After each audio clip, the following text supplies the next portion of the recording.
की कुणबी मराठ्यापासून सावध राहा। याचं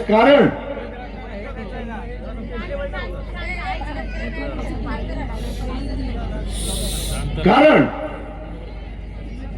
आत्ताच जे सभागृह आहे यामध्ये 190 कुणबी मराठा समाजाचे आमदार आहेत। 190 कुणबी मराठा समाजाचे आमदार आहेत आणि फक्त 11 ओबीसीचे आमदार आहेत।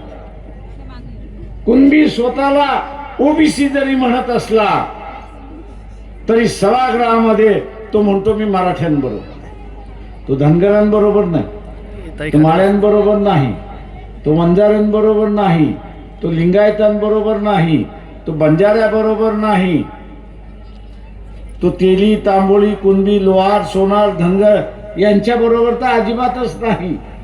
आणि म्हणून मगाशी म्हटलं की सावध राहा, यांच्यापासून सावध राहा। ओबीसीच्या आरक्षणाला धोका आहे का? तर 100% धोका आहे। 100% धोका आहे। इलेक्शनच्या अगोदर नाही पण इलेक्शनच्या नंतर आहे। माझ्या अगोदरच्या एका वक्त्याने ओबीसीची जात गणना झाली पाहिजे याच्याबद्दल भाष्य केलं, ती झाली पाहिजे। पण आता ही वापरली कशी जाते हे आपण लक्षात घ्या। नवीन विधानसभा ज्यावेळेस गठीत होईल, 2-3 महिन्यामध्ये निवडणुका होतील, नवीन विधानसभा येईल, त्या नव्या विधानसभेमध्ये ओबीसीची ही जी मागणी आहे की जात जनगणना केली पाहिजे,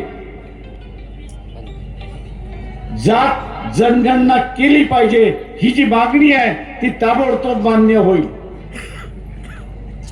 सर्व ओबीसीना वाटेल की आपली मागणी मान्य केली, पण त्याच्याच बरोबर एक अजून ठराव मंजूर केला जाईल, तो म्हणजे जोपर्यंत ओबीसीची प्रत्यक्षात किती टक्के आहेत ही आकडेवारी येत नाही तोपर्यंत ओबीसीच्या आरक्षणाला स्थगिती देण्यात आली।